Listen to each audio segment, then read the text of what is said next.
ভাই তেলাপিয়া চাষ করবো, সেক্ষেত্রে নার্সারি না করলে কি কোনো সমস্যা আছে? দেখুন, তেলাপিয়া চাষ করতে গেলে নার্সারি করতে হবে। নার্সারি কেন করবেন?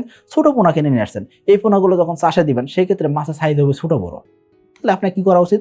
আপনার মাছগুলো এক সাইজ করে যদি চাষে দেন, সেক্ষেত্রে মাছগুলো একই সাথে বিক্রি করতে পারবেন এবং কি খাবার নিয়ে কোনো প্রকার প্রতিযোগিতা হবে না। খাবার নিয়ে কম্পিটিশন যদি না হয়, প্রতিযোগিতা যদি না হয়, সেক্ষেত্রে কি হবে?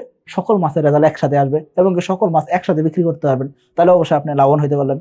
আবার আপনার মাছ ছোট বড় হয়েছে, খাবার নিয়ে প্রতিযোগিতা করতেছে, সেক্ষেত্রে বড় মাছগুলো খাবার বেশি খেয়ে ফেললো, ছোট মাছগুলো খাবারই পেলো না, সেক্ষেত্রে আপনার খাবারের হিসাব মিলাতে পারবেন না, আপনার লোকসানে পড়ে যাবেন।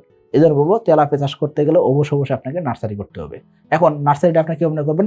একদম সহজ জিনিস, খুব কঠিন কিছু না। জাস্ট প্রতি শতাংশে 2000 করে মাছ দিয়ে আপনি এক মাস মাছটাকে ছোট একটা জায়গার ভিতরে রেখে নার্সারি করবেন। এই হলো বিষয়।